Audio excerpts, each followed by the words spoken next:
things though, like, because I looked at it this way, business wise.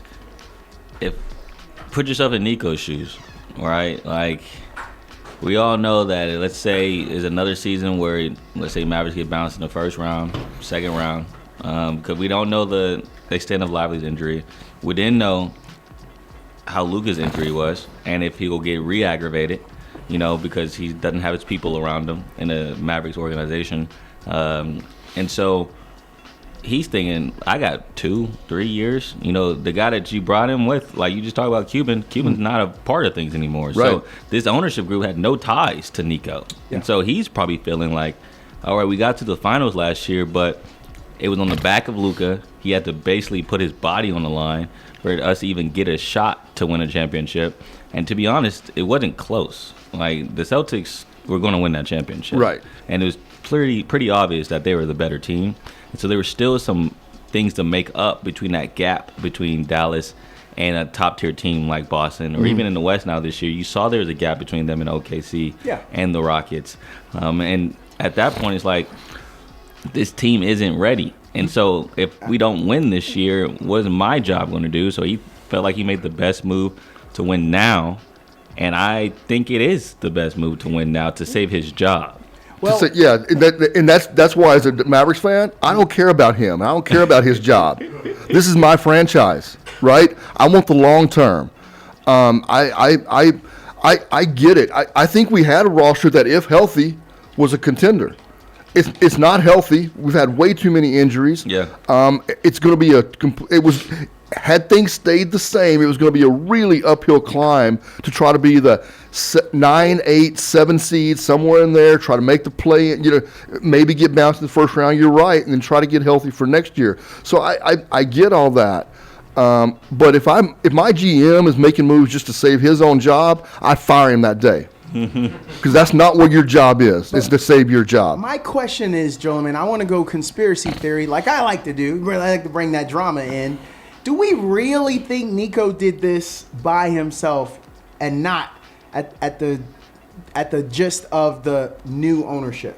Because I highly doubt he was able to. I don't think they know enough about basketball to know to do this. I think he was empowered. And I'm going conspiracy. I'm going to make you mad here. I guarantee you, this family that still lives in Vegas, that owns your team, I guarantee you they wouldn't mind getting these Mavericks to Vegas. And you start to alienate the populace, the fans, and you take it that direction. Okay, so you trade away a guy that next year you could have given a max contract to and been able to make sure you have him for the next 5 years after that. Yeah. Anthony Davis has 2 more years left on this contract. Yeah. He's probably going to be gone. You're probably not going to re-sign him at age 33. Right. Kyrie's got 2 years left. He's probably going to be gone. So you're going to move a team to Las Vegas that's got nobody left and is at the bottom of the league? Okay. That ain't going to happen. Okay, so hear me out on this. The Oakland A's did it. Well, they're trying to. Think about everybody that's in Vegas now. That's what they did to get there. And the Oakland A's they did the same thing. You tank, you alienate the populace, and then you can take them out. The Oakland A's is a little bit different, though, because the city of Oakland had already voted down the stadium. They knew things weren't going to change. And Texas aren't trying to give you guys a new stadium either, though. They're in a state of the art stadium as it is. They're just talking about a new stadium because they want, instead of 25 suites, they want 50 suites. Right. But that's not really the city of Dallas supports the Mavericks. City of Oakland never really supported the A's. I mean, they played in the World Series where they couldn't sell any seats in the upper deck because nobody wanted to go watch them. That's crazy. My conspiracy takes a few years to see. But I'm telling you, there's a reason they still live in Vegas and haven't relocated to Dallas. Kind of says a lot. And, that's theories. All right, we got to Gentlemen, today we have the pleasure of welcoming Earl Cooper, a former NFL tight end who played a pivotal role in the legendary San Francisco 49ers team during their Super Bowl victories in the 1980s. A standout student athlete from Rice University, Earl not only excelled on the field, but also embraced the life lessons learned through his football journey.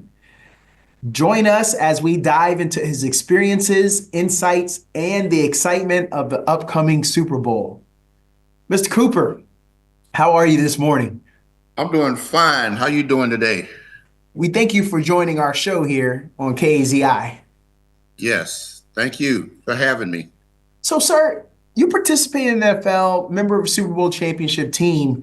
How was that experience? And how does it contrast with the anticipation team's experience immediately prior to the Super Bowl? Well, I had the good fortune of playing in 2 Super Bowls. I was drafted out of Rice as a running back, and then I played one Super Bowl as a running back and 1 Super Bowl as a tight end. I'll tell you, it's a great feeling. You have to be locked in, lots of team chemistry, a lot of hard work. And it's real exciting to get there, to be there, to win games. But it's also exciting the 2 weeks of all the hype and the focus, what it takes to create that team chemistry and to win a Super Bowl. And I had the pleasure of being on 2 teams, and both were totally different. That's good, because I was kind of curious, what do you believe occupies the players' minds in the locker room hours before the match? And since you had 2 different teams, was one team different before the Super Bowl than the other team, as an example? Well, the thing is the fight to get there. And, you try your best to treat it like a regular game.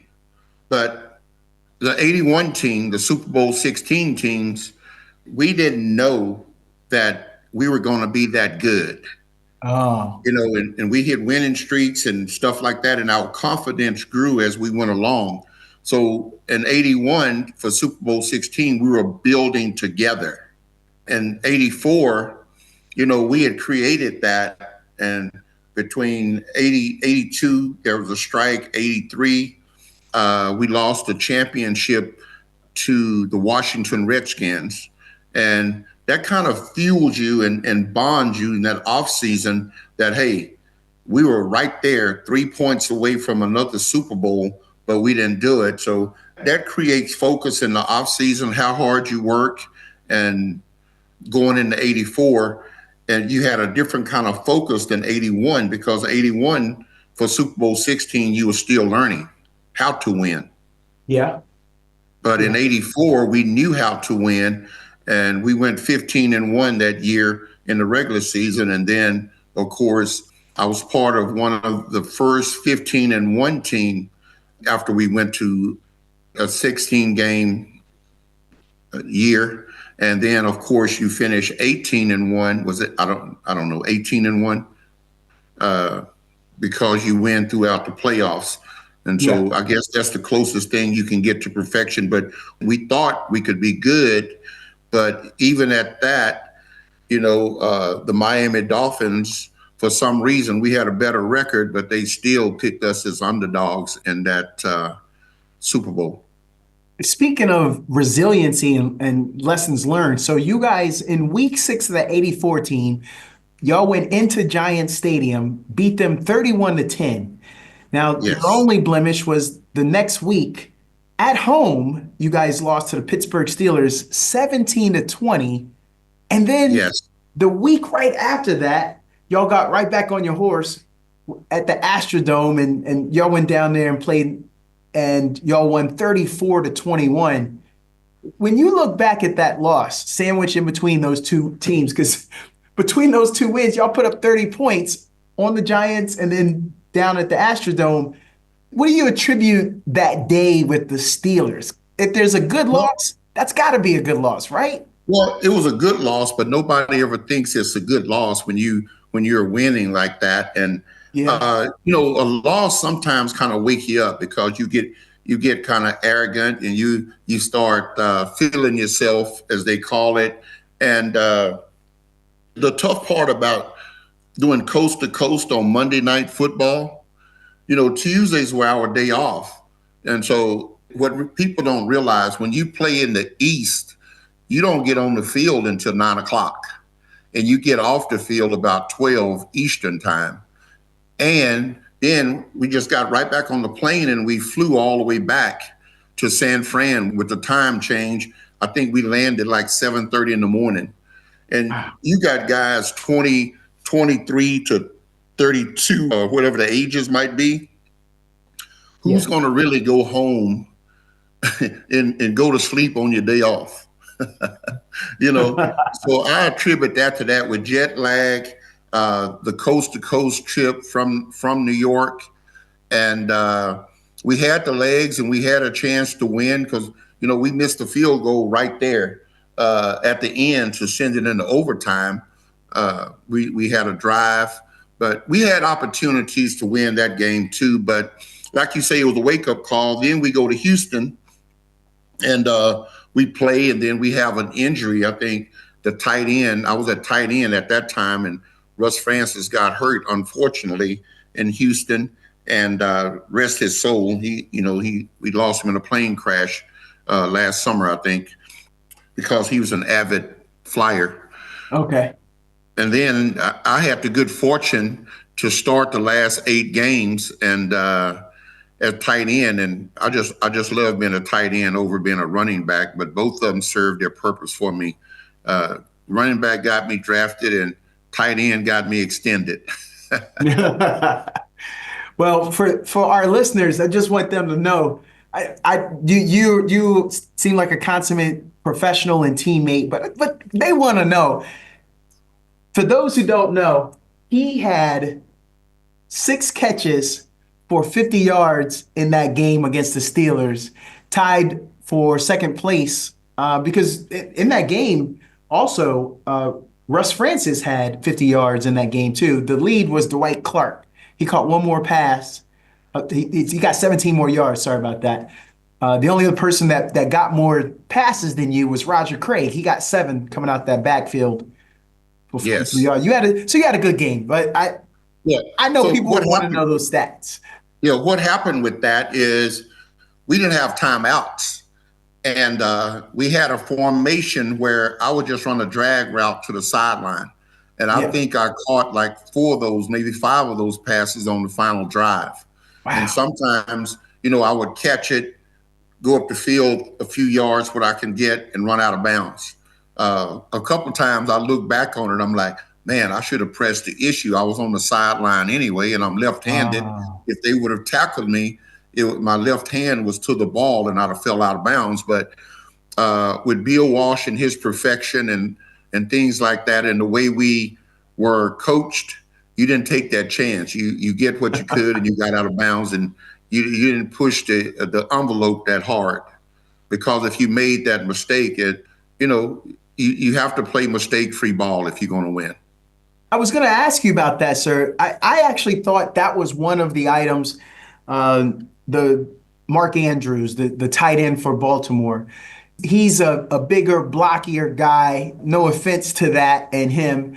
But I felt that first fumble he had, I felt like he caught it and he was trying to do something extra. He wanted to make a guy miss and do a little extra versus going down. And that's when they got punched out. And I believe sometimes that's the difference. Like you said, you get what you can and get down versus trying to get extra. When it comes to the playoffs, every play matters. Every mistake hurts. And we luckily that in 81, we overcame 6 turnovers against the Cowboys. I know the Cowboy fans don't want to hear that. But we got lucky, but they had turnovers too. But the thing is, going into the playoffs, the team that seems to be more successful, the less turnovers, the less mistakes, and the healthy teams. Yeah. So I can understand that. And what is a yard, as opposed to giving up a fumble? I'm gonna go off topic right quick because, I coached girls basketball, and I had a girl that was pretty good, and I told her, I say, your jump shot is just as good as a layup. I'd rather for you to give up 2 points than getting your 4th foul so I can keep you in the game. Got it. Yeah, I see that. If I could go back to that play, sir, I felt one other little thing for Mark Andrews, the tight end for Baltimore Ravens, to those who were not watching the game. That second play of his, the catch where he was going to fall backwards into the end zone for the 2-point conversion that would have tied Right. it up, possibly sending it to overtime. I believe at that moment, because of what happened earlier, I believe he thought, okay, now I'm just gonna catch it and fall backwards because I got my momentum going. I'm gonna just catch it and fall backwards because I'm in. I know I'm in, and Right. that was the problem. Yes. The thing about us athletes, we have so much confidence in ourselves. You never think you're going to miss a pass, Right? and you constantly think about, hey, I got this, I got this. And it looks like from TV that it was such a simple pass. But when you have 1,000 things running through your mind, really nothing is simple. Catching your footwork, falling backwards, things like that. And everybody wants to do their best. Nobody really wants to make a mistake. Nobody really wants to make a fumble. The great catches sometimes is just reactionary catches. What seems to be an easy catch is probably your most trying catch because that's something you expected to do. You expected to catch, and you expect that of yourself. So, what was your personal preparation for the Super Bowl in terms of physical and mental readiness? Just kind of curious. Love to see your game plan personally. Well, my going into the game, I practiced the way I practiced. Okay. My mindset was different. My mindset was the same. It was just mainly just focusing on the playbook, focusing on the game plan, focusing on the people that you have to block. I think if you go into it with too much pressure that it's a Super Bowl, it's a Super Bowl, it's a Super Bowl. Sure, you want to win, but if you go too much, you'll end up, like some people get too tight, they get too hyped. I tried my best just to stay relaxed, stay focused, make sure I had every offensive protection scheme that we had against the blitz and the hot receivers and the routes. And, if you do all that and you catch every pass, like I think Joe was pretty accurate for that day as far as completion. So we were pretty locked in for what we could do and what we did. We're talking to Earl Cooper, former NFL tight end, played a pivotal role with the San Francisco 49ers team during Super Bowl victories in the 1980s. Sir, I am shocked that we waited this long to find out, but we've got possibly the greatest tight end of all time in accomplishments coming down here with Travis Kelce. How do you view the tight end nowadays and more specifically him? Well, I think what we did in the West Coast offense kind of led up to the likes of Mark Andrews and Travis Kelce and the things that the tight ends do now. That was the leading up to the West Coast offense and the spread offense. Of course, we didn't run the shotgun like that, but I think they're just a great asset because for a long time, the tight end was thought to be an extra tackle on the side that they went to instead of fourth or fifth receiver in the passing game. And I love it right now. And I'm like, with the talent that a lot of people that I grew up with had, including myself, man, if we could just be that open now with the receiving and open up the field, it would be great to see some of the guys like Kellen Winslow and Russ Francis, Charlie Young, the great tight ends that were limited to maybe catching 20 passes a year or 30 passes a year, what they could do now. But, timing is everything, right? Yes, sir. Yes, sir. Yeah. What counsel would you offer to aspiring athletes that aspire to compete in the Super Bowl?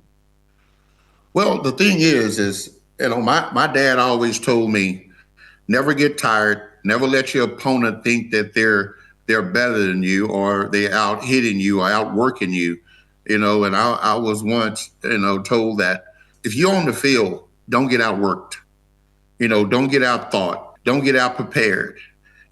Some people may have better physical qualities to you or maybe stronger, maybe faster. I see some of these guys now, I played at 6'2", between 225 and 230 and ran a 4.5. But, these guys right now, they have all this talent, but work on your footwork, work on your hands, concentrate, run the routes hard, never go to sleep on a play. If the quarterback is moving, you're moving. Don't just stand there and watch. Fine example of Travis Kelce and Mark Andrews. That's why they catch so many passes. That's why the quarterbacks have so much confidence in them. Make sure that your teammates have all the confidence in the world in you, that you can do the job when you're called on. Sir, I just have two more for you. Again, we have the pleasure here on the Fans View of welcoming Earl Cooper, former NFL tight end, who played a pivotal role in legendary San Francisco 49ers teams. I mean, 49ers fans, they're thinking Roger Craig, Dwight Clark, John Stallworth. Joe Montana. It's incredible, sir. If you had a chance, when you have your time, what Super Bowl moment do you relive? What Super Bowl experience would you choose to relive? Well, first of all, you relive the championship games. Yeah. I'm here in Texas, and I can mention the catch, and that goes on. But as far as getting to the Super Bowl is the most exciting part of winning that championship game, to get there. Because if you don't win that game, you don't get there. Right. But my championship moment had to come, on the touchdown that I scored with Joe Montana, catching his first ever touchdown pass in the Super Bowl, coming out of the backfield. And I think I made a pretty good catch. But, the thing is, it never entered my mind that I would miss that pass or drop that pass. The only thing that happened once I caught that pass, I think 1,000 thoughts run through my mind. And I tell this story to my family, to my friends, and people that I talk to all the time. After I caught that pass coming out of the backfield, I'm like, should I run to the pylon? Should I turn up? If I don't know how all this went through my mind within 10 yards. If I don't make it, they're going to bring the short yardage back in, and I won't get a touchdown for the Super Bowl. And I'll be like, oh, what the heck? Just turn it up, go north and south, and see what happens. And I bounced off a couple of Bengals and didn't hit the ground, came up, made a great spike. And in the middle of my spike, I grew up watching Drew Pearson. Of course, if you in Texas, you're going to watch the Cowboys. Yes, sir. I know he did a double wind-up spike once. And Drew, I'm sorry if you're listening. And he hurt his knee. I guess it was against the Vikings. And I was going to do that double wind-up spike. And in the middle of my jump, I thought about him because we had just made a 93-yard drive. And I was tired. And in the middle of that jump, I wanted to do a double wind-up spike like he did. And I thought about it when I left the ground, and that's when I just threw it down with my left hand. Yeah, it was a crazy moment. And then all my teammates wanted to high-five me and jump, and I'm like, guys, I'm tired, man. That was a 93-yard drive, and I didn't get a break. Oh, yeah. So everyone is probably waiting for this. They waited patiently. I wanted to put it to the end. So first of all, we got to thank you for joining. I'll probably thank you again. This went way too quick for the show. Yeah. We probably should have brought you in for the whole show. But what is your prediction for the outcome of the Super Bowl? Dante, before I do that, can I give a shout out to my hometown of Lexington, Texas? Oh, yeah. That's where I graduated from, Lexington, Texas, Lexington High School. A lot of people, even though it's only 60 miles east of here, probably never heard of it.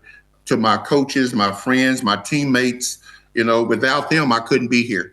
College, Rice University, without them, I wouldn't be here. And I am just so blessed to be a part and surrounded by so many people that encouraged me. And I have to say, I don't know what you're going to ask me, but I have to say that I'm leaning toward the Chiefs because Samaje Perine went to Hendrickson High School where I taught at for 17 years. Wow. Yeah. and he's Okay. and he's and he's with the Chiefs this year. Yeah. Yeah. Well, this is why we make our predictions. You know, sometimes it's that little detail that pulls us in. I like that. Okay, you Yeah. sold me, sir. I'm gonna go for the Chiefs too then. Samaje made a great catch last week to close the game out, Yes, stayed sir. in bounds, and and that was a big thing too because the clock would have stopped had he run out of bounds. But Yes, sir. Yes, sir. we go over those things. Say, hey, clock management. They go over all that stuff. And what people don't understand is we sit in the meeting rooms like we sit in classrooms, and we watch film until our eyes go crossed. Wow. To see what tendencies are and how much weight a lineman might be putting on his hand. A running back stance and a tight end stance has to be the same every time because they read your body language to kind of figure out what play you're going to run. Yeah, I get that. I understand that. That's well, like you said, within that 10 yards, you had 1,000 thoughts to go through. And so you got thoughts, you got memories, you got tendencies. Wow. I never really thought of it like that. It's very detailed what we go over as far as body language, as far as studying, as far as tendencies, and I'm going to say it like this right now. I'm glad I came along the time I did, as far as media wise, and you can't complain because there's always going to be something before you and something after you. But I'm glad I came along when I did because sometimes I listen to these guys in media and they give you game plan away. Yes, sir. Because they analyze every position, every running back, every play, every quarterback. I think I heard this week the size of the Philadelphia Eagles offensive line is per man is 26 pounds heavier than the Kansas City defensive line. So what does that mean? That means Kansas City is going to get a lot of Saquon Barkley. Yes. Yeah. Mr. Cooper, this was amazing. Ladies and gentlemen, this is Earl Cooper, the pride of Lexington, Texas. Sir, Wikipedia had the 2020 census, 1,200 people in that town. That's it. Yeah, it's still, it hadn't grown any. I tell the kids all the time. I'm sure you familiar with Pflugerville and Manor. Yes, sir. And Westlake. We played against those at Leander. They were in our district in high school. Now they all have grown to. That was in the mid 70s. Yeah. They've all grown to multiple 5A and 6A schools, and Lexington is still 3A. Yeah, They only 3A. They only 3A because of UIL alignments, not because they've grown any. Right. Yes. And thanks again. Thanks for joining us here on the Fans View, sir. This was great. We appreciate your time. Thank you, and I look forward to visiting y'all at the station and seeing y'all. And go Chiefs, Samaje, and good luck to him and the Hendrickson High School coaches that coached him. And the good thing about if you pull for the Chiefs, I hate to I'm gonna extend you here. Nobody's ever had a three-peat. Yeah. And that would be great for the history of the NFL. But you got to kind of in your mind pull for the Eagles with Jalen Hurts and Saquon because they're such great players.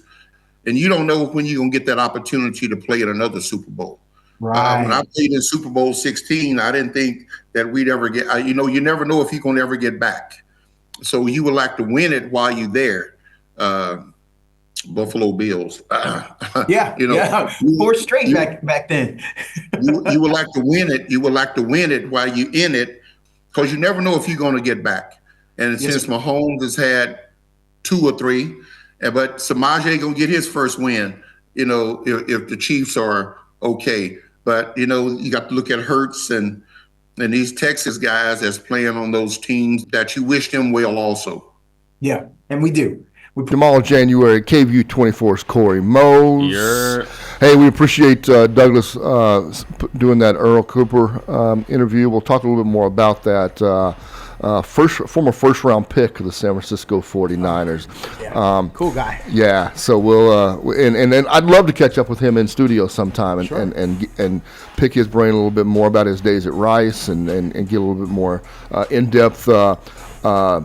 He was George Seifert was on that staff. Yes. Bill obviously played for Bill Walsh. I'd love to hear more from him. Believe it or not, he actually didn't think he was going to be able to talk enough. Yeah. He was worried that, I don't know, because it had to be a 25-minute block. And, Yeah. and he was like, I was like, sir, we'll get you there. Don't even worry about it. Do you think our next guest is worried? I tell you what, that leads us right into, we've got another guest lined up for you as well. Former University of Texas volleyball player, current player for the LOVB Austin franchise, Asia O'Neal. Asia, how you doing? Hey. Hey guys, how are you? Good. We appreciate you joining us today. Want to give you an opportunity. We're excited to have you on, but wanted to give you a chance to talk about the Austin franchise and League One volleyball here in Austin. And obviously, we got to ask you some questions about your days at UT as well, of Yes. course. But thank you for coming on with us. Yeah, thank you for having me. I really appreciate it. So tell us a little bit about League One volleyball.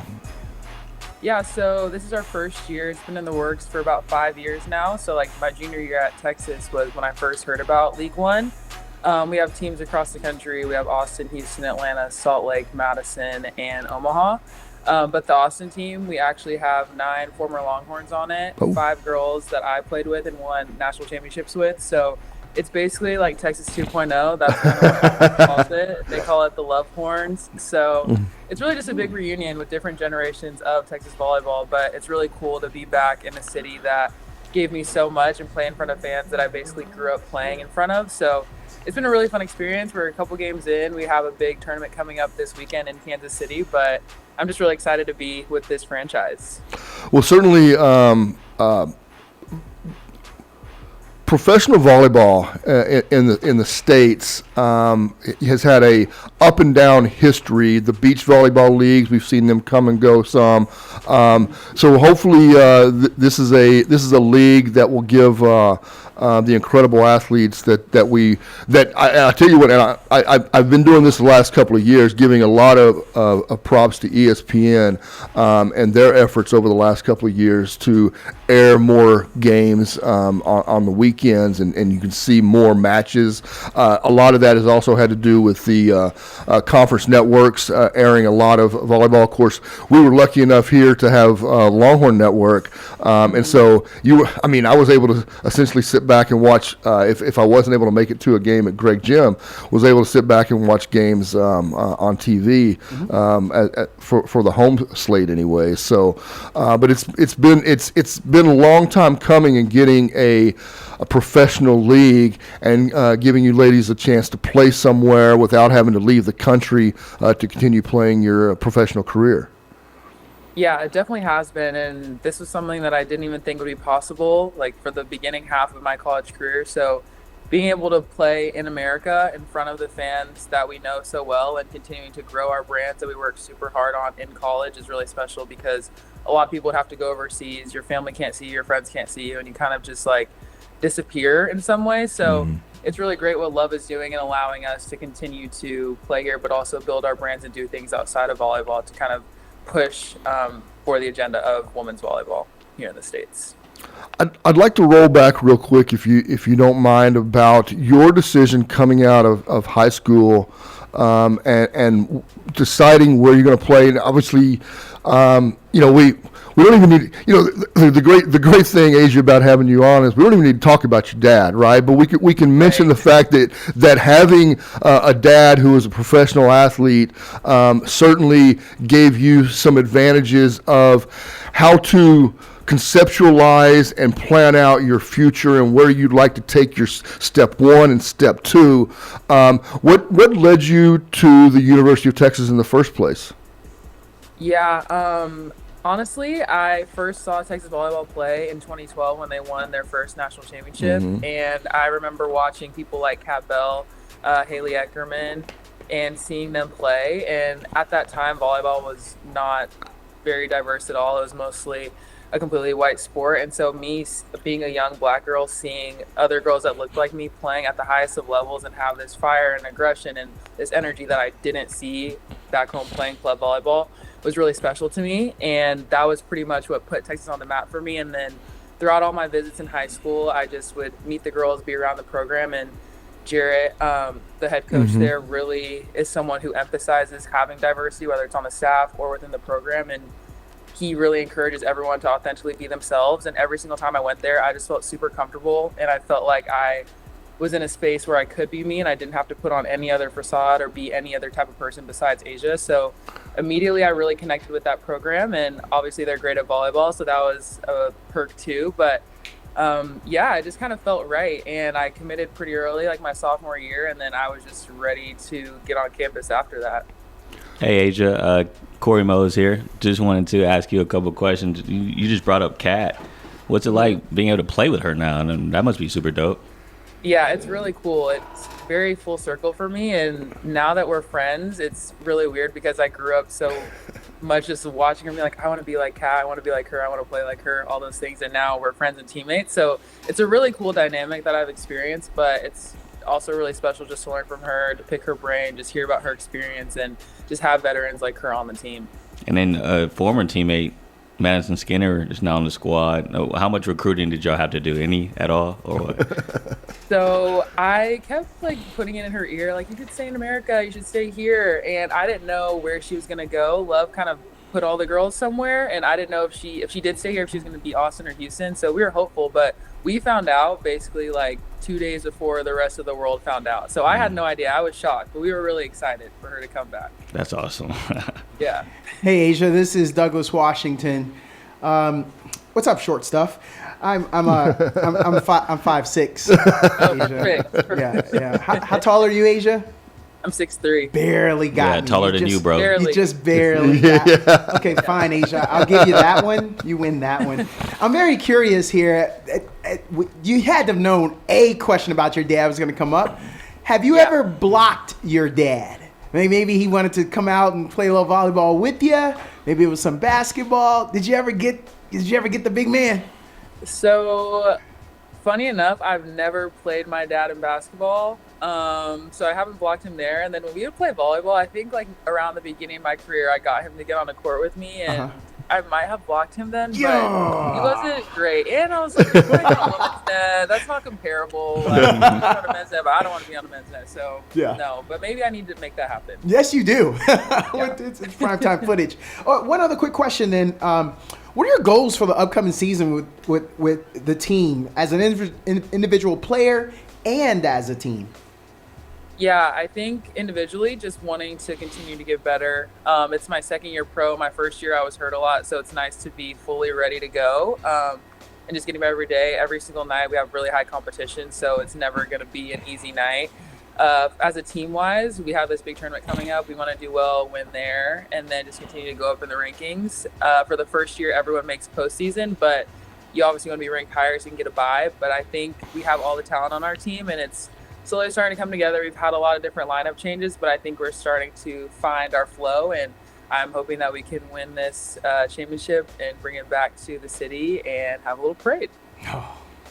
Yeah, that'd be cool. I just wanted to ask, just personally, Asia, you spoke about all the Longhorns that are on the roster, and covering y'all for KVU. It's just been cool watching y'all's run, but knowing that y'all won a lot on the 40 acres. And so what has the transition been, just being professional now, knowing that everyone's great and you will take some losses down the road, and how you were able to manage that, knowing that in your college career, a lot of y'all didn't really lose that often? Mm-hmm. Yeah, it's a great question. That definitely was something that was an adjustment for me, just coming off my first year. Like you said, at Texas, we rarely lose, and when we do, it feels like the whole world is falling apart. So having to get used to that has been an experience, but I think we all just kind of remind ourselves that we have to go through those growing pains a little bit, and that as long as we're continuing to improve, then we can look at the positive of that. But losing still sucks. I still hate losing. It's like my least favorite thing to do ever. But I think it's just shifting your mindset and knowing that at this level, like, everyone's here because this is the top 1% of women's volleyball players. So you can't take everything as hard as we did when we were in college. Yeah. So, for everyone's knowledge, LOVB Austin plays out at Cedar Park Center. They also have some games down at Strahan Center on the campus of Texas State as well.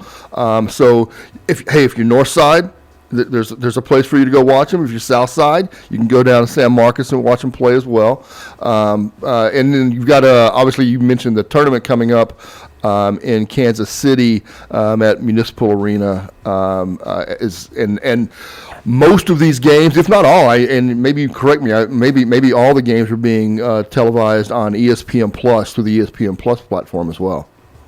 Yeah, most are on ESPN Plus, and if not, then we just have a free stream on the Love website or on YouTube. So very easy to access and watch. Hey, Asia, Douglas again. I got to know here, how do you balance the demands of professional volleyball with other aspects of your life, your training, recovery, personal interests? When's the last time you went salsa dancing? I just feel like I never really hear about that kind of stuff. Yeah, honestly, I think it's a lot easier to balance that work-life balance now that I'm out of college. In college, you're ripping and running and you don't have very much free time at all, especially during season. But now we're pretty much done with our volleyball stuff at 1 p.m. every day. So I go right ahead to my recovery. I can go hang out with my friends, be with my boyfriend. We have a ton of downtime, which I think is really special. The league did a really good job of making sure that we have a week off for Christmas, a week off for Thanksgiving, and we're not just go all the time, because volleyball is a year-round sport. You're playing pro November to April, and then national team May to September. So they wanted to make sure that we have that carved out time there, and we've definitely been taking advantage of it. We know the city very well, the 9 of us that played here, so we're always doing stuff. We got together last night for Molly McCage's birthday. We have a ton of downtime, and it's really nice to kind of keep our minds and our bodies fresh throughout the season. Oh, that's cool. Good to hear. Asia, you mentioned quickly there the national team. You talked a little bit about the United States depth, if you will, at the national team level, and how difficult it is just to get to be a part of that pool. Yeah, the talent that we have in this country is insane, and it's really hard to make your way into the gym, but then also to make those big rosters. And lucky enough for me, I was able to start training with them in college, going into my, junior year. It was my first summer with the national team, and just being in there my first summer, I was immediately just kind of taken aback, because everyone's so high level, and you have people that have been playing overseas for almost a decade, if not more, and then I was coming in and just playing college volleyball. So it definitely was a whirlwind, but I think it's really special that we have so much talent. And I know now that the head coach is Eric Sullivan, who was our assistant coach at Texas. This is his first year, the quad starting. He's going to bring in a ton of girls this summer just to see who we have. I'm sure with the new quad starting also, some girls will retire and new people will come in. So every summer it's like a million girls coming in, and we're just kind of finding our flow. But I think it's also a really great problem to have, because that means that we're never going to be short of having a talented team. Yeah, for sure. You just mentioned one of your former coaches in Eric Sullivan. I wanted to ask about Jared and the difference, or biggest difference you feel like there is between a Jared Elliott-led team and a Marco-led team. Mm-hmm. Yeah, I think the biggest thing between college and professional is you spend so much time with your college coaches. I was super close with Jared. I was there for 6 years, obviously, And so I feel like Jared's he was a third parent for me, and we really created that bond, and we would talk all the time inside, outside of the gym. Whereas being on a professional team, you have your time to get to know your coach, but it's so quick, and I feel like the season goes by in the blink of an eye. And then also he's a foreigner, he's from Italy. So just having differences between American college volleyball versus international, Italian volleyball, is something that I had to get used to, and just coaching styles and all the things. But I think it's really cool to have that experience and be able to adjust and learn from different coaches on the fly, because at this point, I'm not going to be in a college program for 6 years anymore. I'm going to have a new coach pretty much every year. So it's been a pretty good transition overall. So you think it's making you more versatile? That's what it sounds like. Yeah, definitely. I got used to one coach for a while, so it's good. Find some new perspectives. I'm coming right back to your dad again. Oh my God. Somebody wants to talk about my dad. When you're with your dad, how big of a flex do you remind him that you were a #1 overall draft pick? I mean, I think you should lead with that, right? How does he take I that? should. You know, I think he's just very happy for me that it happened. I try not to compare too much because I did get him by a good amount of picks. So I don't try to say it too much, but I think he's just, really proud of me. And he says it really any chance he gets. And he'll be like out of town with my brother at his tournament and call me and be like, this person want to talk to you. Come tell him about your experience. So I think he's just still really happy and over the moon about it. But yeah, I need to give him a little more slack about that. I want to give him just maybe some props here, because I was just kind of curious. How does he fit in as a parent? You would think he would want to push you more to basketball, but you made that switch at 7th grade. You focused on volleyball. How was that with him? I'm just surprised he didn't push. Yeah, he never really pushed me any direction towards really anything. Growing up, I did a lot of dance and acting and singing. I was more into the creative arts. I had him training for a summer in basketball in 6th grade. Went to one practice, hated it, quit, never played basketball again. So he didn't really care. He was just more so the parent that whatever you do, you need to give 100% to it. And then moved to Texas, started playing volleyball. And once he saw club volleyball and the club volleyball dues they have to pay, he was like, okay, if we're going to do this, we need to be serious. So right away, he was, pushing me the hardest, but also my biggest fan. And I really appreciated it. Yeah, I wanted to ask about that because covering the games, he's front row. Yeah, exactly. Yeah. And so what is it like during the games, during the matches, when you see a supportive father in that way? Yeah, having my parents at the games, my mom gets mad that nobody ever says her, so my mom says, Sorry. Shut up, mom. but it's really nice having that. Definitely something that I tried not to take for granted, because being able to look up and no matter if I'm having the best game or one of my worst games, and seeing my parents there, and whether it's encouragement or my dad's getting on me with his eyes, I can always tell what he's thinking with his eyes. I know that I have somebody there that wants what's best for me, and just being able to talk to them, give them a hug after the games, it's really great to have that. And I'm really grateful that I went to school so close to home to where they could see basically every single one of my games. Mm-hmm. Do you ever replay those national championship matches back in your mind? Oh yeah, I've watched them a couple times. Okay. Yeah, I've watched them a lot, but it was just really special for me, and those are things that I wanted to accomplish when I committed when I was 16 years old. So being able to do that and being able to end my career with winning 2 back-to-back was so special, and not something that I ever thought could happen, but it makes me emotional every time I watch it. So very grateful for those moments. Since we were going to mention mom, shout out to mom and her genetics, because you didn't end up 5'6" like me. How tall is your mom? So my mom's actually only 5'4", so I don't know Oh, if wow. she kept me from being 6'9", or I don't know. I don't know where genetics played a part, but You took it in the negative route. I know, yeah. I got great genetics from her regardless. Yeah. Yeah. Thank you, Mom. Yes. And she's in the interview. How about that? That's right. How often you keep up with the current Texas volleyball team? A pretty good amount. Some of the girls came to our match this past week, and then we get dinner and lunch with a lot of them. I'm still close to a good amount. Some of them obviously I didn't play with, but we all try to keep in touch and just try to be there for guidance. They call us sometimes asking for help and whatever it may be, but I try to stay pretty connected with the girls. Gotcha. Good deal. When you're around the college players, you're the old head now, aren't you? I mean, 25 is kind of. How's that feel? Chill out. How's that feel? Yeah. Yeah, my last 2 years, I was pretty old on the team, and especially my 6th year, there was girls who were 17 on the team, and I'm like, you're the same age as my little brother. And I'm like, why we're hanging out, but I feel like you're a kid. I don't know. But it was weird, and I think at heart I still feel like I'm 19 years old, so 25 sounds scary to say out loud. But yeah, I mean, I tried to be that old head veteran figure for the girls, and still now, and I think I created a pretty good relationship and bond with them where they felt like they could ask me or talk to me about anything, and I'm always going to be there for them and give them as much advice as I can, and hopefully I can continue to do that for them even when they go professional. Well, Asia, we certainly appreciate you jumping on with us today. We'd love to keep up with you. Certainly, we're going to keep up with LOVB LOVB volleyball and Team Austin as you guys continue to kick off this inaugural season. And we like I said, 2-time national champion.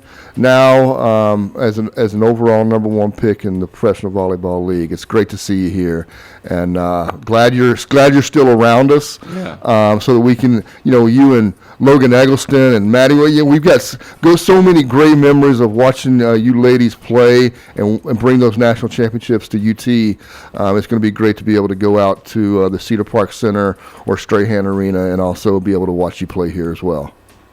Yeah, thank you. I appreciate it. Thanks for having me on, guys. All right. Appreciate you. you. Thank you very much. Asia O'Neill from LOVB Austin, the League One volleyball. So we certainly appreciate Asia coming on with us.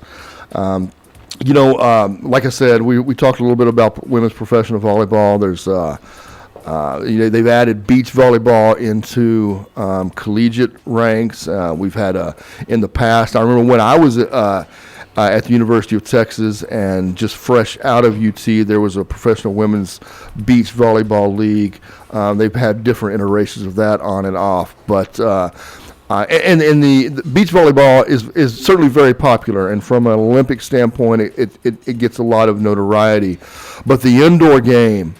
If you haven't spent much time watching women's volleyball, men's volleyball as well, incredible, It's electric, bro. incredible athletes. And if you love watching NBA and the athleticism Yes. that is displayed, it is every bit, and I'm talking.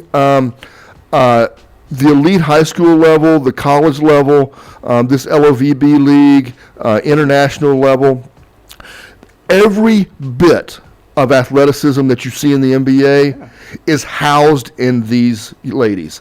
They are incredible athletes. To see, it's just, I've fallen in love, obviously, with watching UT women's volleyball as a Longhorn fan. I've got some friends who are season ticket holders and go down to Greg Gym all the time. But it is, if you think that it's going to be some slow game that you used to watch when you were playing at the YMCA or something like that, it is not. It is something completely different, and you would be amazed if you haven't had a chance to lay eyes on it. I would certainly encourage it. I'm telling you, if you see a spike and that doesn't remind you of a good dunk, Dude. I mean, some people hurl themselves into the air, and I don't think they care about landing. I just I'll meet you at the top floor, and then we'll figure it out at the end. Hey, well, you know what we need to do one day? What's that? Is we need to let Asia take a shot at you. You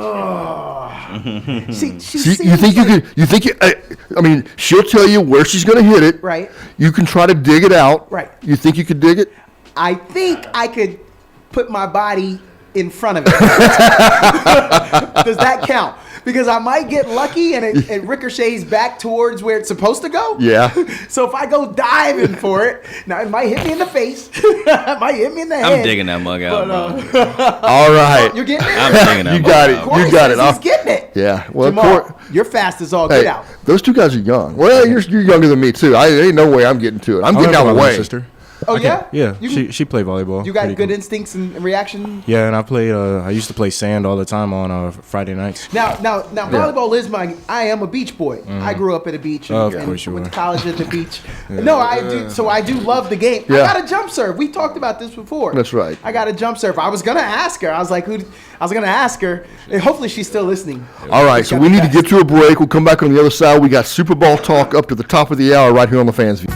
We are back on the Fans View, KAZI 88.7. Travis Kent, Douglas Washington, Jamal January, KView 24's Corey Mose. Sure.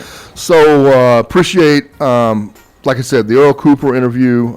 We'd love to have him in studio, talk to him some more.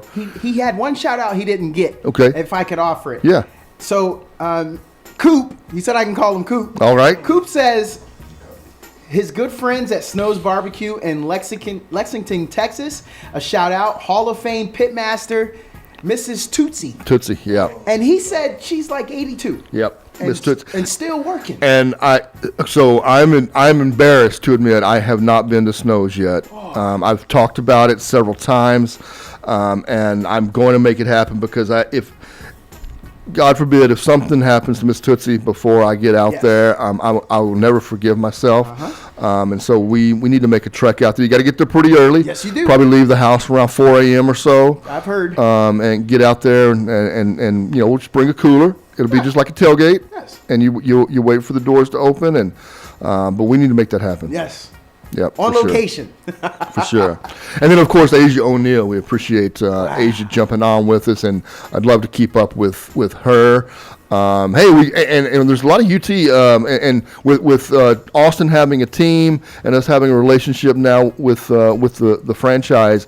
It doesn't have to just be Asia. We can get Logan Eggleston on. We can great. get Maddie Skinner on. There's so many Texas players that not only are former UT, now with the Team Austin, but also Team USA pool players as well. So Can we get anyone closer to my height?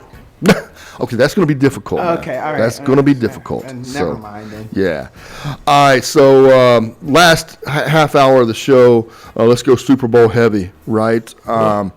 Sunday, 5:30 kickoff, something like that. Y'all want to talk about the halftime show first? Or you want to talk about the game? I don't know. Halftime show first. Okay. Because the young guys, I know they want to do that. Gentlemen, I'm very curious here. Bro, you're not just gonna say that. Are wanna we- talk about the halftime show? Are I didn't we think okay he'd with- bite. I thought he was No, good. because it's gotten so much talk. He just won a Grammy, Look- and he's not from there. He's an LA guy, but he's doing the New Orleans halftime show. Are we all okay with that? Or we think they should have done a New Orleans performer? What's you guys take on that? I like when they are able to do local performers. I mean, Lil Wayne would have been an obvious choice, but Lil Wayne, is probably a decade removed from the height of his stardom. I don't know. I don't want to spend much time on this, but I am kind of anxious to see what Kendrick comes out with. I mean, is he gonna keep the beef going? Oh yeah. You think he'll call him out? Yeah, I think he's Well, got I'm to. just interested in what he's gonna do with that lyric. Yeah. You can't say No, you. No, you know what I'm no, you saying? can't. Yeah. No, you can't. Yeah. So. But everyone's saying it Yep. at the Grammys. Everyone was, even Taylor Swift was up there. Yeah. Yeah. So Yeah. I'm interested to see if he censors it out or he just lets the whole stadium say it. Yeah. Which would be For him. crazy. That would be crazy. Yeah. 'Cause technically, he's not Just Right. take the microphone and if you- turn it exactly. towards him. Exactly. Yep. So. All right. Let's get to the game. Oh yeah. Saquon versus Patrick Mahomes is what this is the way I look at this game. That's where you start. That's where I You want start. to mention any Longhorns in the game?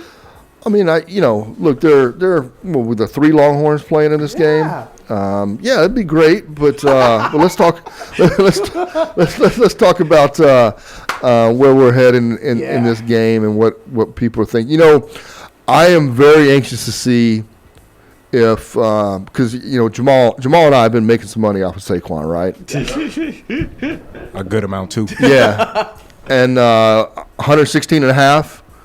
That's what it is? Just say 116 and a half for this game is the under over. Take is over. I see, and that's I don't think he's going to be able to bust the long ones like he has the last couple of games. But I do not think Sirianni is going to go away from the run. I agree.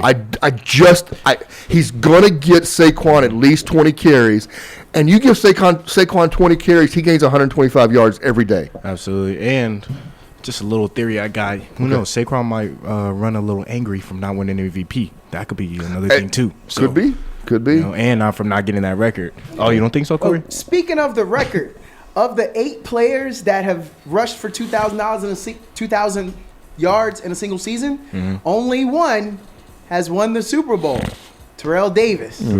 So he could still get a little bit of history there. If that helps him feel better, I don't know if it will though. He don't deserve MVP, bro. We're not gonna act like he got robbed.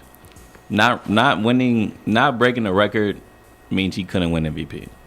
I think not playing that game not only lost him the record, but it lost him the MVP too. He had a great season, but you had to break as a running back. You got to break the rushing record to be the MVP. Look, we would've been talking about it is really difficult these days to win as a non-quarterback. right? Because the quarterbacks do so much now, and especially when you've got Lamar and Josh Allen and Patrick Mahomes and guys like that who do it not only with their arm but with their feet as well. It is. You do. I agree with Corey in this case in that had he played and had he busted the record open, that his name is at least in the talk, and I'm not even sure he still would have won it. Yeah. Because it is just so difficult to win a game, to win an award when the game of football is played so quarterback-centric these days. It's just really hard to do. Yeah, look, I was surprised Lamar didn't win that mug last night. I know we're talking about the Super Bowl, but Yeah. I gotta get this off my chest, bro. Like, ain't no way Josh Allen should have won that MVP. If you just look up stats for stats, I mean, it's as simple as that. No, people were riding high all into the playoffs about Josh. This was going to be the year that he was going to unseat, and I don't know. It was just so much Josh Allen love. I knew it was coming. It's a narrative, bro. It's all about a narrative. But head to head, every single statistical category, Lamar beats him in. Yeah. But it's whatever. Anyways, yeah, this game on Sunday is going to be very interesting, just to see. I've been saying it all playoffs, right? Who can run the ball in the red area? Yeah. And you saw it with the Chiefs. They were able to do it. They did it multiple times. The Kareem Hunt run, and then with the same formation, the Patrick Mahomes keeper, that also scored a touchdown against the Bills that they haven't pulled out all season. And so, with that front against the Eagles front, are they going to be able to run the ball against Jalen Carter and them boys up front? But then also, flip side, can Saquon run on Chris Jones and all them boys up front? So, And how soon will Chris Jones cry? Are we getting warm-ups? Are we getting the national anthem? When Well, he ain't making it past the national anthem, that's for sure. That guy runs on high emotions. I'm not gonna lie though. After serving honorably, I tear up. I really do tear up because the words, the moment, it always gets to me, and what I've projected for the country, I do it. So I can't pick on him too much. you just did. But it is fun. It is fun. It is fun to see him and get the little chuckle. That's ridiculous. But the other matchup I'm really looking forward to is how does Andy Reid and these wide receivers scheme get past this Philly secondary that's just ridiculous. You got them boys with a little less melanin and Blankenship and Cooper DeJean back there that's balling. Darius Big Play Slay back there. He's having a great season. Quinyon Mitchell, the other rookie, is phenomenal. And then, on the flip side, Xavier Worthy turned into the Rashee Rice role a little bit. I think they figured out, he's not the deep threat that we thought he would be because Rashee's not on the field. So let's just move him to what Rashee was doing. Yeah. And it's worked out perfectly. He had his best game of his career, it felt like, 2 weeks ago against the Bills. And it's kind of crazy seeing him in this role so fast as a rookie to be kind of the go-to receiver for Patrick Mahomes. Yeah. Here's what I think. I think they do what they've been doing. Let the receivers run routes and let Travis Kelce just run to a spot and get wide open. I think it's going to work. And Noah Gray. Yeah, and Noah Gray too. Because go ahead and do what you want with Travis. Noah Gray is a weapon. If Travis wasn't on that team, I think Noah Gray has figured out how to do the Travis Kelce stuff. Yeah. And so that might be the continuity. Triple zig. Yeah. And I think that's also extending Travis Kelce's career also, as he's got a little help there. So Corey always talks about who in the red zone can run the ball into the end zone. And both of these teams can do that. I'm always the guy that says the best quarterback in the game is the team that I'm going to favor. No disrespect to Jalen Hurts, but Patrick Mahomes is the best in the game. The third factor is the head coaching position. And we're talking about Andy Reid now. He was a really good coach and on the verge of a great coach at Philadelphia. And he has just solidified himself as that Hall of Fame coach, and he's a great character. We've gotten to know, Patrick Mahomes has somehow roped him into all his commercials now, and so we've gotten to know Andy Reid so much better. But Nick Sirianni seems to step on his own coattail every once in a while and hold himself back. He has not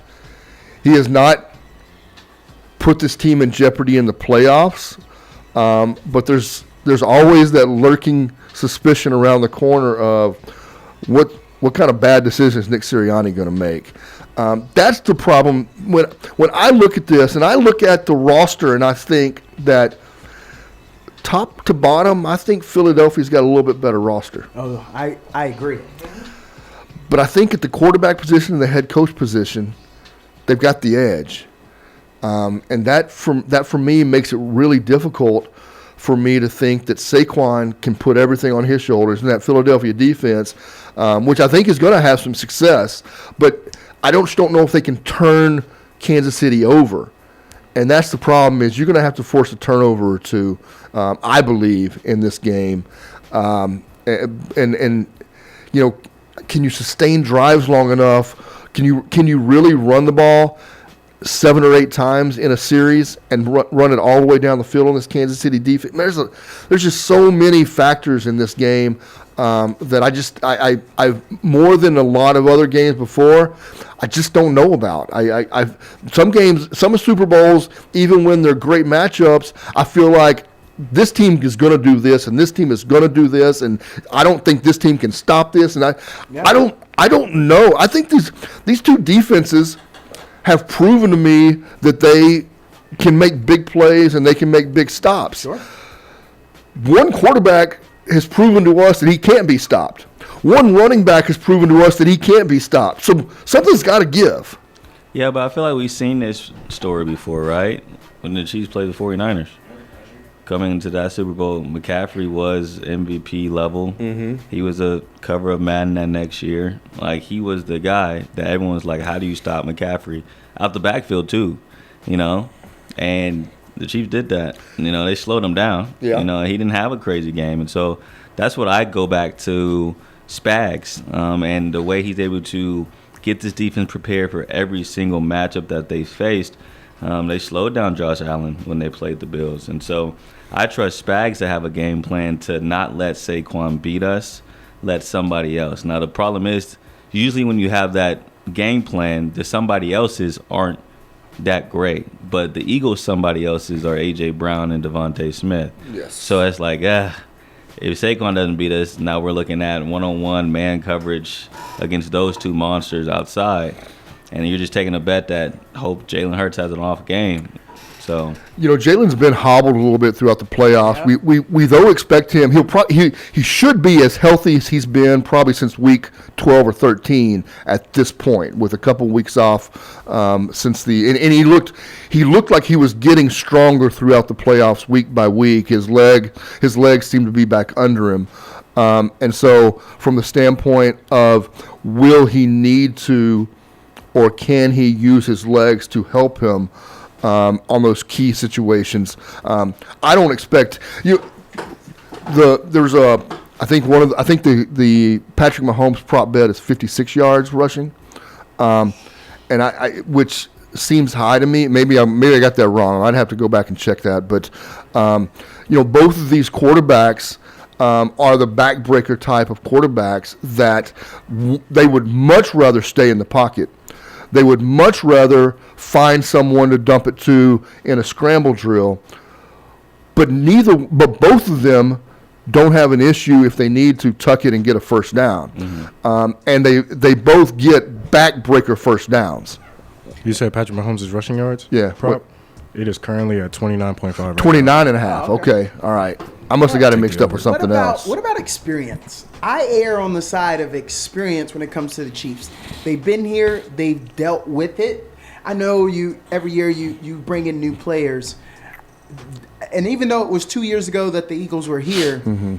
there are new people, and a lot have not. We know Cooper DeJean has not had that opportunity. So I'm curious on that respect. DeAndre Hopkins is not prime DeAndre Hopkins. Yeah. But had he been prime, maybe we'd bring this receiver core a little closer. We'd say that DeAndre Hopkins and Brown were a little closer to each other. But he's still a wily vet. And Hollywood Brown is healthy. Yeah. And so there's going to be a chance. Maybe this is what Kansas City is waiting for, to finally unveil the game plan.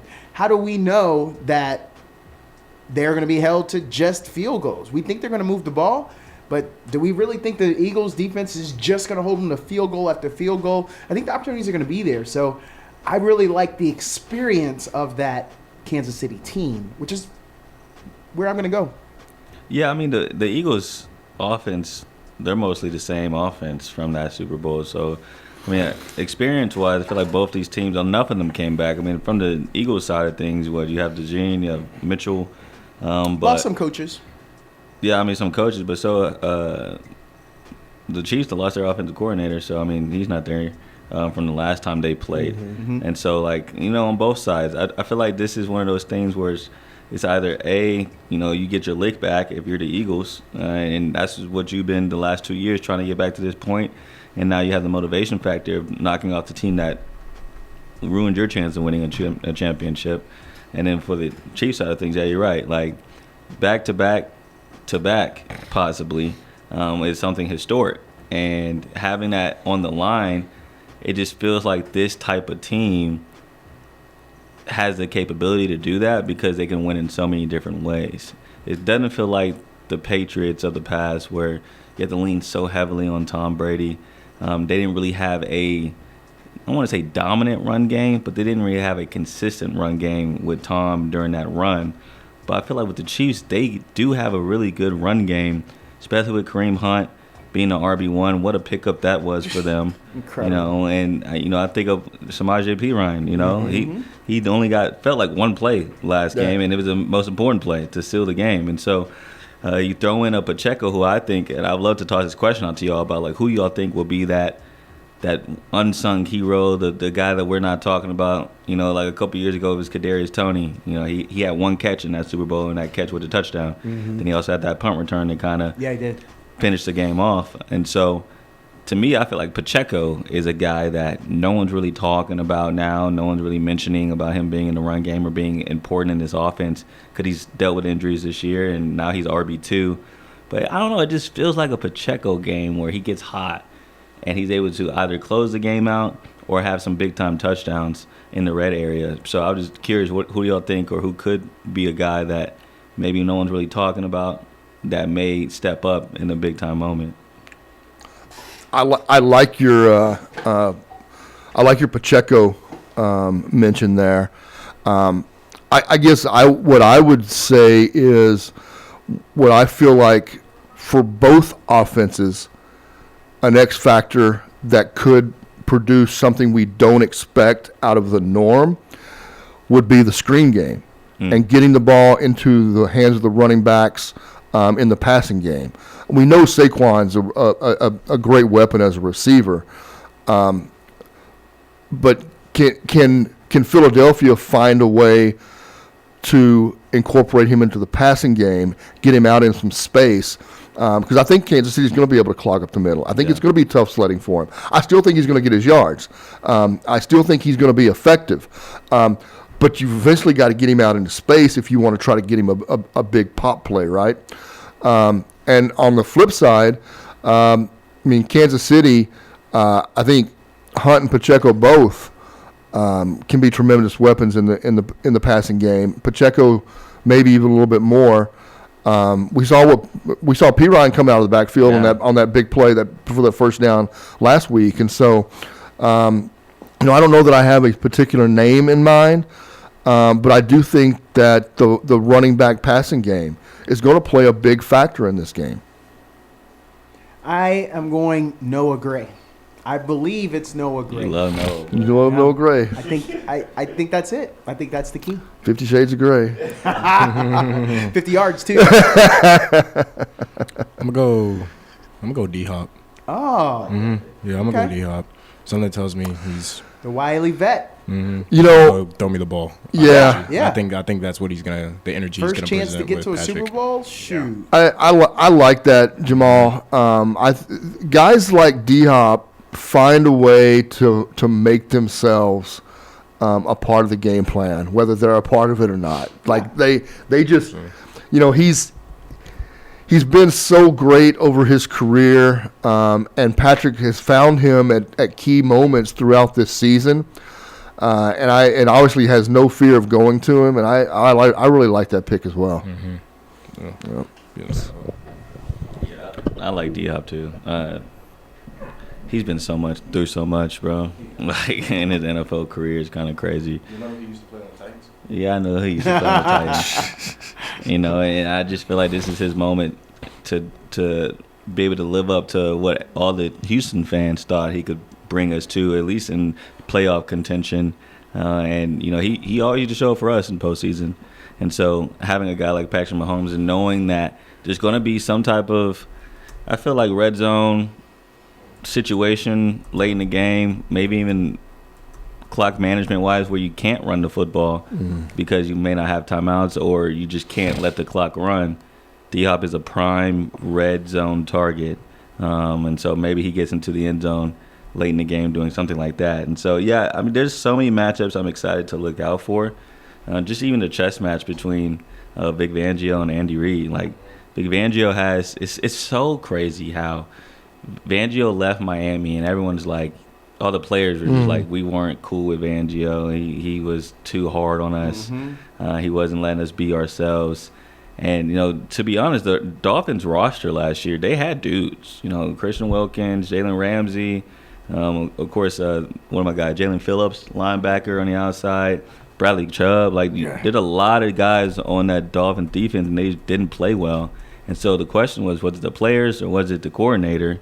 Dolphins thought it was the coordinator, let him walk, and the Eagles get him. And it's like, no, it was the players in Miami, 'cause clearly they weren't great this year.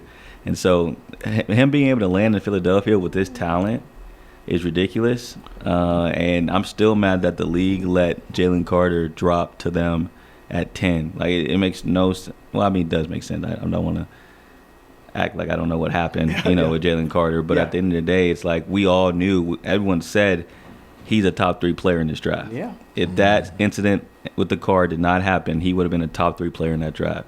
And you let him fall to a Philadelphia team who already had a bunch of talent on defense, and now the league is seeing why you don't let that happen. Because now you got to do it up front that is terrorizing people while having guys in the back end that are locking down. And so that's what's making this defense great. And, props to Howie for taking a chance on the kid and knowing that if I surround him around other Georgia Bulldogs to keep him contained and make sure that he doesn't get out of line, that was a smart play by him by drafting Nolan Smith, by getting a Ringo and guys like that, Nakobe Dean, guys that he literally played with in college to help him out in the locker room. I'm all in on the game. I'm very curious of you guys' picks. I'll just give you mine. I'm going Kansas City. It'll be a tight affair. I don't expect a blowout, but Kansas City, I'll go with what Chris Berman said. He said 27-24. I'll go there. I'll go a field goal. Yeah. I'm going 21-24, Kansas City. I think the game changer is going to be A.J. Brown blowing a fuse on the sideline. Ooh. That's a Corey take all season long. Yeah, they're going to it'd be so funny if they prove me wrong. So It's going to be so funny if they prove me wrong.